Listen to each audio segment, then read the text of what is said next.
If you think Belize is a budget-friendly travel destination, you are wildly mistaken. But don't worry, I'm gonna give you the inside scoop on everything you need to know about traveling to Belize if you have a trip booked or if you intend to go in the near future. Hey y'all, I'm Shawnie and I am a solo travel enthusiast. I spent 6 incredible days in Belize and y'all, I had a time. If you haven't taken a moment to watch my Belize vlog yet, exit this video, go watch it, and then come back. Thank you. This video will serve as your ultimate Belize travel guide. We will go over things you need to know before you go, places to stay, where to eat, things to do, nightlife, and also transportation. So without further ado, let's just hop right into it and start with things you need to know before you go. Belize was colonized by the British and gained their independence in 1981, but remains a member of the Commonwealth. Due to this, the official language of Belize is English, making it the only country in Central America where Spanish is not the official language. More than 90% of Belizeans can read and speak in 3 languages: English, Spanish, and Creole. The currency of Belize is the Belize dollar. The exchange rate is 2 Belize dollars to 1 US dollar. And the great thing is you can use US dollars to pay. But just remember to cut that price in half because 1 US dollar equals 2 Belize dollars. Now this sounds amazing, right? But in actuality, the prices of things in Belize are quite similar to those in the US, which is why I say it is not a budget-friendly destination. But on the bright side, the average yearly temperature in Belize is 80 degrees. How perfect. And the best time to visit is during dry season, which is January through May. Belize runs on Central Standard Time, which is GMT -6, and the tap water is safe to drink. Did you know Belize is home to the 2nd largest barrier reef in the world, the Mesoamerican Barrier Reef, and it is also home to the largest sinkhole on Earth, the Great Blue Hole, which is a top diving destination. Belize is comprised of more than 400 islands known as keys. Now there's a difference between a key and an island. A key is a low elevation sandy landmass on top of a coral reef surface, while an island is a body of land guarded by water. Now let's talk about safety. Y'all know I'm a solo female traveler and I can honestly say I did not feel unsafe in Belize, but I think you will generally notice that you feel more safe in the Keys as opposed to the mainland of Belize City due to an increased police presence, more tourists, and a smaller environment. Now, on the mainland of Belize City, the crime rate is higher, so I would exercise you to use more caution. But in general, you are not in your home country, so please stay aware of your surrounding no matter where you are. Okay, that wraps up Know Before You Go, so let's move on to my first stop of my 6-day adventure in Belize, San Pedro. San Pedro is the bustling tourism center of Belize, celebrated for its lively ambience and variety of things to do. It is the perfect place for a traveler who is seeking relaxation as well as some entertainment. It is known for its beautiful sandy beaches and turquoise waters. But how do we get there? Well, there are 2 options. From the Belize International Airport, you can choose the ferry or a 30-minute flight on a seaplane. Now, if you choose the ferry, you will need to take a taxi from the airport to the port, which is about 20-25 minutes, and those taxis will run about $30. The ferry for a round trip is 37 US dollars, and it takes an hour and a half to get to San Pedro. Now, if you choose to take the seaplane, you have 2 options: Tropic Air or Maya Island Air. The tickets run between $90 for a one-way or around $180 to $200 for a round trip.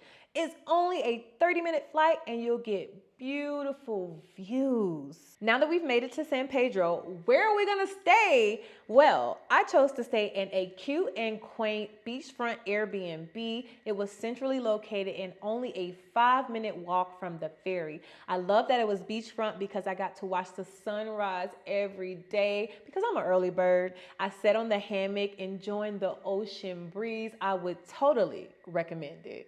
San Pedro is the largest of the Keys, so with that, there is a plethora of options in regard to housing. You can choose a hostel, an Airbnb, a hotel, or a resort, whatever fits your fancy. In my travel guide, which I'll talk about a little bit later, I have some of the most popular hotels as well as a link to every hotel and resort on San Pedro. Moving on to things to do. Now there's a variety of things to do in San Pedro, but I'm going to give you the top 3, with number 1 being going to Secrets Beach. Now Secrets Beach is a trek, okay?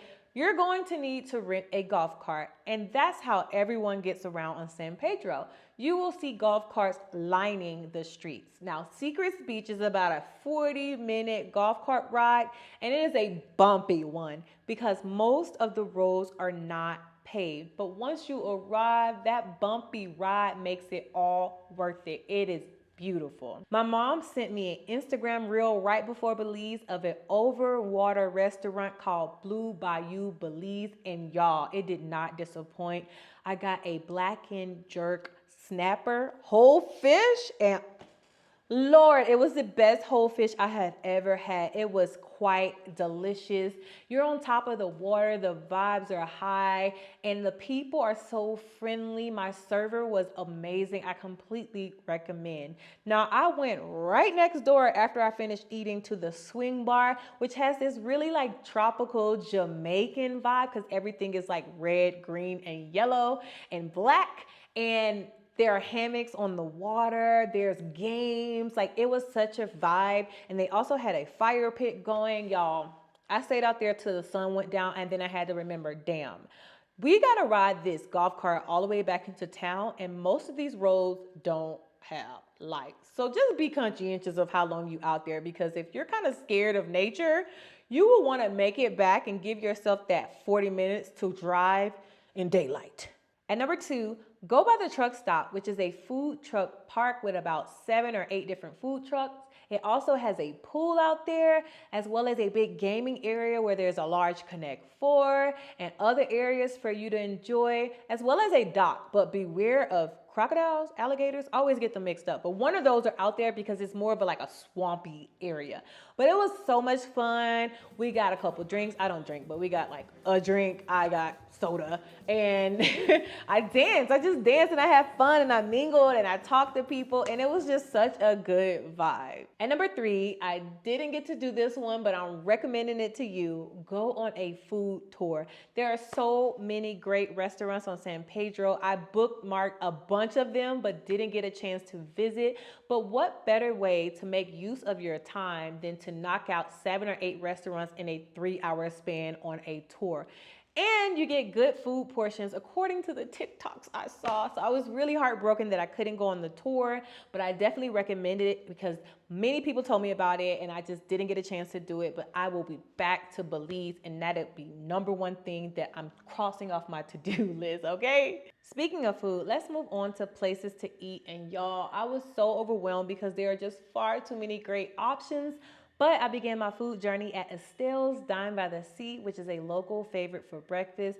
I ate in this cute little cabana on the sand right in front of the water. My food was good. The service was great. I have 0 complaints. For dinner, I went to Palapa Bar, which is an over-the-water bar. It was huge in there. It has such a great vibe. People were friendly and talkative.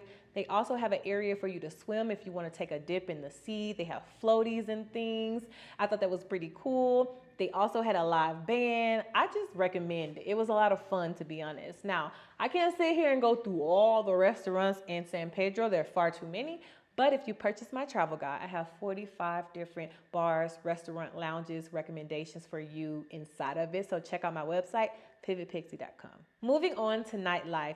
San Pedro is going to be your best option to party because they actually have clubs, y'all. The Jaguar nightclub, Sunset Lounge, Live, and the Verse Allure are your options. Remember, you're in the Caribbean, so most of the music will be like that reggaeton type music, as well as some top 40 and maybe some R&B and hip hop here and there. But either way, it's definitely a great vibe because when you're on vacation, everyone just wants to have fun. That wraps up San Pedro. Let's move on to my favorite stop of the entire trip, Caye Caulker.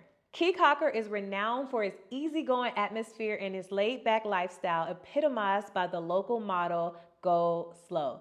Despite its small size, Caye Caulker offers a variety of things to do. It's the ideal base if you intend on exploring the Mesoamerican Barrier Reef. So where did I stay on Caye Caulker? Y'all, when I was looking for housing on Caye Caulker, the options were slim. This key is very tiny, maybe 3 to 5 miles max. No lie, you can walk around the whole key. But it happened to be spring break when I went. I had no clue. I ain't been in college in so long. Maybe that was the reason why it was difficult for me to find housing, but I ended up staying at Barefoot Caye Caulker, which is a hotel. It was centrally located near everything, a 5-minute walk from the ferry, and they offer free bike rentals. So I did rent a bike one day and bike around the whole key, which took all of 15 minutes. Because it's so small, this key is very attractive to backpackers, and there are a lot of hostels on the key, but I am not a hostel girl. I just don't live that lifestyle. But if that's for you, then Caye Caulker is perfect, okay? When we speak of transportation on Caye Caulker, as I previously stated, you can literally walk to everything. You don't need to rent a golf cart unless you just don't want to walk. But if you don't want to walk, a bike is a great alternative. There are bike rentals on the key, and it's not big. So the bike is going to get you there quick as well. So renting a golf cart, in my opinion, is just unnecessary. Moving on to things to do, and y'all, I did so much on Caye Caulker. I literally had the time of my life, all right? So the first thing I'm gonna recommend is to go snorkeling. I felt like the Little Mermaid. The coral reefs were massive, they were beautiful. I saw all kinds of fish, so many colorful fish. I swear I wanted to live down there. I swam with nurse sharks, I fed the tarpon fish, it was incredible. I chose to do a half day because I'm not the biggest fan of excursions taking up my whole entire day. And the half day was absolutely perfect. Like, it was the best amount of time. I think it was like 3 hours. A full day is like 6 or 7 hours. But that's all I needed. I had a great time. And that's definitely number one. Remember, Belize is home to the second largest barrier reef in the world. You must see it. Number two, you have to go to Iguana Reef Inn and pet and feed the wild stingrays. My inner child was so happy, y'all, but I was also kind of afraid because they were wild. And in the back of my head, I was like, these things killed Steve Irwin's, and nobody loved animals the way he loved animals. You know what I'm saying? But it was such a great experience, and the sunset there was just mind-blowing. Mind-blowing.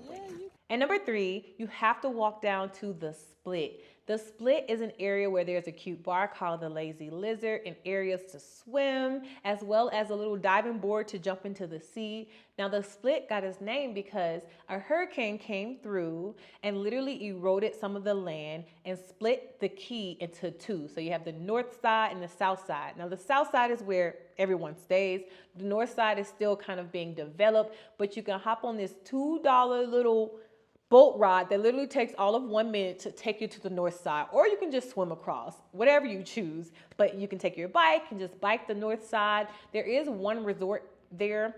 I didn't get a chance to go, but I will be back to Belize and I will go. So these are my top 3 things to do in Caye Caulker. Up next, we have places to eat. I'm gonna give you my top 3 for breakfast, lunch, and dinner. Starting with breakfast, I ate at Erlen's House of Fried Jacks. This came highly recommended and it did not disappoint. Y'all, you're probably wondering, what is a fried jack? It is a traditional Belizean bread. It's soft, it's fluffy, and they stuff it with all kinds of things. Erlen's House of Fried Jack is a breakfast joint, so you can choose between bacon, eggs, cheese, beans, chicken, make your own little combo.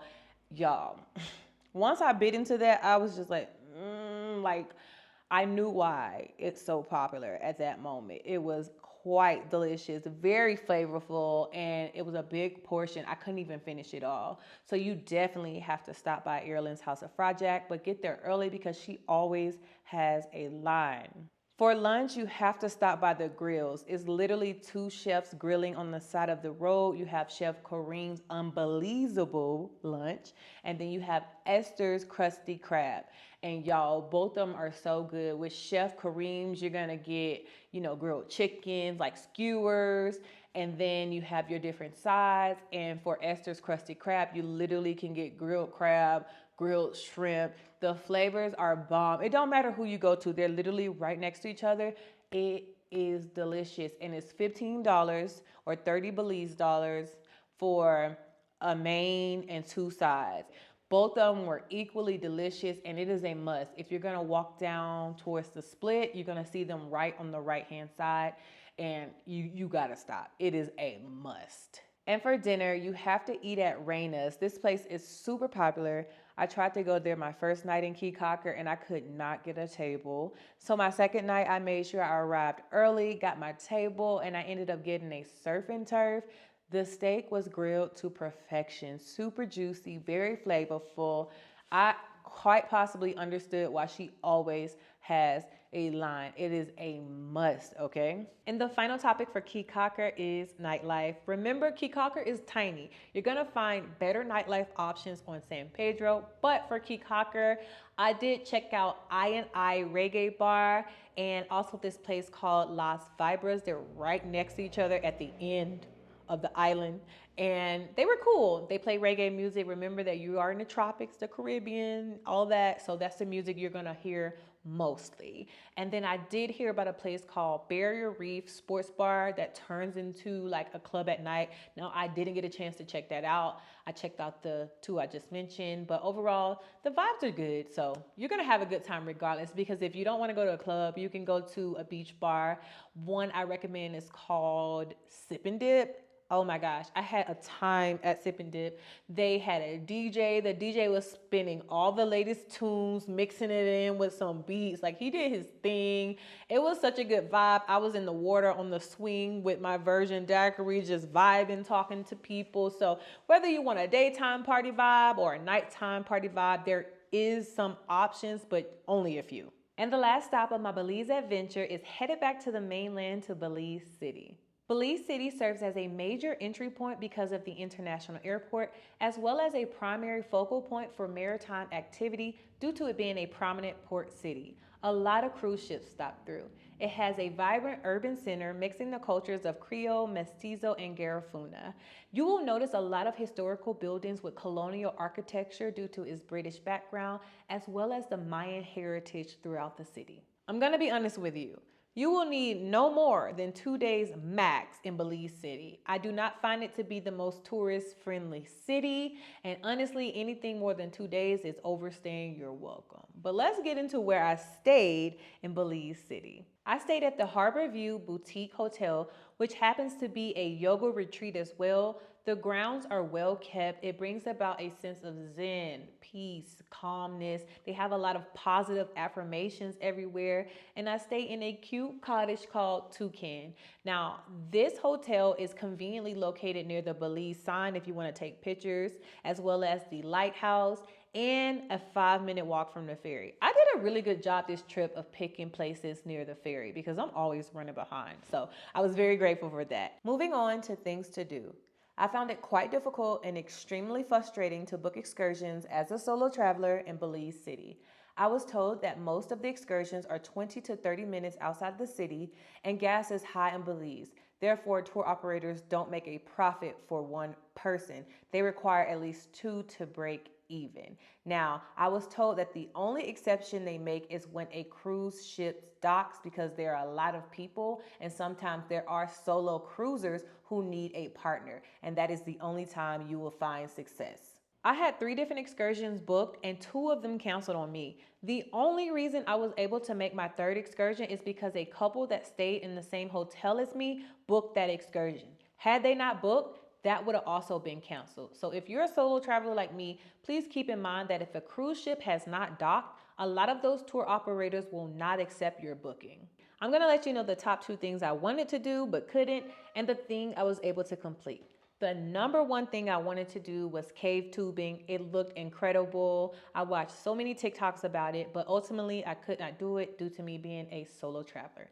Number 2 was a Belize City history and cultural tour, plus a rum tasting.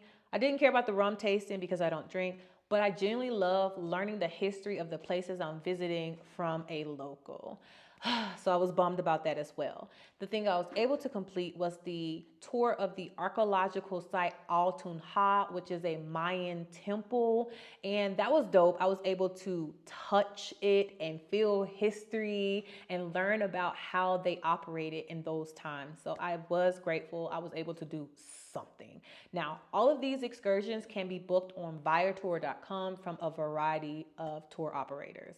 Now, when it comes to transportation in Belize City, you will need to rent a car. This is a proper city. I would not consider it to be walkable at all. Everything is kind of spread out. But if you don't feel comfortable renting a car in a foreign country, then you can pay for taxis, but they are quite expensive. They're definitely going to run you $20 to $30 a pop. Now, there are a lot of personal drivers if you just want to hire a personal driver the time you're there. Let's talk about places to eat in Belize City. I ate at 3 different restaurants. The first one being Martha's Cafe, which is the restaurant owned by the hotel I stayed in. I ate breakfast as well as dinner there. I really enjoyed dinner. It was a nice tapas platter that I decided to eat. And it had a nice little ambiance out there. They had the string lights up. It's right off the water. They have a pier that you can walk down and just enjoy the breeze. So I definitely recommend. The second place will be the Treehouse, which is a more upscale restaurant. It's brand new. The decor is beautiful and the service is A1. And the third place I ate was a street food vendor. He's located right across the street from the port. And I got some grilled chicken. It was delicious. To be quite honest, I didn't venture far away from my hotel because, like I said, Belize City to me just really wasn't too tourist friendly and everything is kind of spread out. So I didn't want to pay for taxis. I just wanted to be able to walk to get some food. And so everything I ate at was literally less than a 5-minute walk from my hotel, purely out of convenience and not wanting to pay for extremely high taxis. And last and finally, nightlife. I would not recommend tourist party in Belize City. I think that you would feel more safe and you would have a better time in San Pedro or Caye Caulker. Overall, I don't think that Belize City is a tourist-friendly city from my personal experience, so that would be my recommendation. All right, y'all, I would like to take a moment to talk about my Belize travel guide. It is a 19-page comprehensive travel guide covering everything you need to know about San Pedro, Caye Caulker, and Belize City. Do not waste time on your vacation Googling where to eat or what to do. I've got you covered. I did all the legwork for you. Every business in the travel guide is linked. It will take you to their website, their Instagram, their Facebook business page, or the TripAdvisor. So if you have a trip planned to Belize, know someone who's going to Belize, or maybe you're planning one for the future, go to my website, pivotpixie.com, click on travel guides, and you will find it there. It is $22, and I promise you it is worth it. But if you made it to the end of this video, I appreciate you so much. Thank you for watching and supporting, and I look forward to seeing you in the next video. Peace.